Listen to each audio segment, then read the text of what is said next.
15 मई 2026 supreme court के एक comment ने पूरे इंटरनेट में आग लगा दी। Chief justice of India Suryakant के बेंच ने आरटीआई एक्टिविस्ट और इंडिपेंडेंट मीडिया को कॉकरोच से कंपेयर कर दिया। There are youngsters like cockroaches. They don't get any employment. They don't have any place in profession. Some of them become media. Some of them become social media. Some of them become RTI activists. Some of them become another activists, and they start attacking everyone. और बस Instagram पे edits आने लगे और कुछ ही दिनों में एक पेज ट्रेंड करने लगा, कॉकरोच जनता पार्टी। एक मीम पेज खुद को बोल रहा है वॉइस ऑफ यूथ, और शॉकिंगली लाखों नहीं करोड़ों लोग उसको फॉलो करने लगे। पर असली कहानी यही से शुरू होती है। सोचो जरा, इंडिया की यूथ इतना ज्यादा फ्रस्ट्रेटेड क्यों है?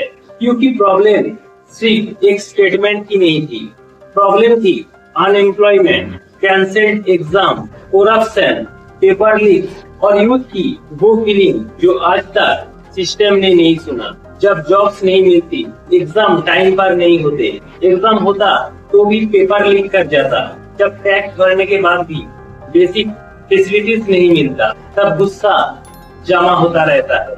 और जब इंटरनेट में आकर किसी ने बोला सिस्टम अगर कचरा है तो हम कॉकरोच है, तो यूथ को लगा तो कोई हमारा मन का बात बोल रहा है, और यही से एंट्री होता है कॉकरोच जनता पार्टी। फिर इंस्टाग्राम, फिर वेबसाइट और बाद में मैनिफेस्टो। 3 से 4 दिनों में मिलियंस ऑफ फॉलोअर। पर दिक्कत यही से स्टार्ट होती है, क्योंकि लोग इसे मीम नहीं मूवमेंट समझ लगे। उसके मैनिफेस्टो पढ़ा तो और शौक लगा।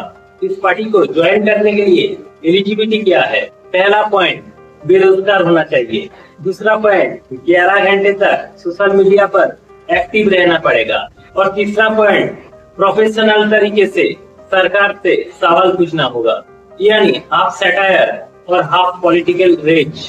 पर इंटरनेट पर प्रॉब्लम यही होती है ना, जब लोग इमोशनली हार्ड होते हैं तो मीम और सच्चाई के बीच डिफरेंस भूल जाते हैं। और फिर शुरू होता है आइडियोलॉजी का वार। लेफ्ट इसको सपोर्ट कर रहा, राइट अपोज कर रहा था। कुछ लोग बोल रहा है ये ऑर्गेनिक मूवमेंट है, और कुछ लोग ये भी बोल रहा है कि ये सिर्फ एक पॉलिटिकल बैटलिंग है। और इस कॉकरोच जनता पार्टी के पीछे एक नाम सामने आया, और वो है अभिजीत। कई लोग बोल रहा है कि ये अभिजीत पहले आम आदमी पार्टी के साथ ही काम कर चुका है, और सच क्या है कितना है वो अलग डिबेट है। लेकिन एक चीज क्लियर थी, सोशल मीडिया गेम बहुत क्लियर था। और ऑनेस्टली ये मूवमेंट हम सभी को एक बहुत बड़ा लेसन दे रहा है। आज के टाइम पर पॉलिटिक्स सिर्फ रैलीज पर नहीं चलती, एल्गोरिदम से चलती है। एक वायरल रील, एक इमोशनल स्लोगन और एक मीम का मूवमेंट बन जाए पता ही नहीं चलता। लेकिन सबसे डेंजरस चीज क्या है पता है? होप का मिसयूज। यूथ को लगा कि ये इंस्टाग्राम पेज ने सिस्टम को चेंज कर देगा, पर रियलिटी बहुत ही अलग। इलेक्शन मीम से नहीं जीते जाते, ग्राउंड पर कैडर चाहिए, एमएलए चाहिए, एमपी चाहिए, मनी चाहिए और ऑर्गेनाइजेशन चाहिए। इंटरनेट पर रेवोल्यूशन और रियल पॉलिटिक्स दोनों अलग चीज है, क्योंकि इसके मैनिफेस्टो में इमोशनल पॉइंट्स ज्यादा, प्रैक्टिकल सॉल्यूशन कम था। जैसे मीडिया चैनल बंद कर देंगे, यूएपीए लगा देंगे, 50% वुमेन रिजर्वेशन। सुनने में बहुत पावरफुल लगता है, पर इम्प्लीमेंटेशन उसका कोई क्लियर आंसर नहीं था। और यही सोशल मीडिया पॉलिटिक्स का एक dangerous point. Extreme lines viral होती है, बैलेंस थिंकिंग नहीं हुई। लेकिन मैं एक बात मानती हूँ, ये मूवमेंट देखो या रियल, एक चीज एक्सपोज हो गया। इंडिया का यूथ फ्रस्ट्रेशन में है। सोचो 140 करोड़ पॉपुलेशन के देश में लोगों ने एक कॉकरोच मीम को भी सीरियसली लेने लगे।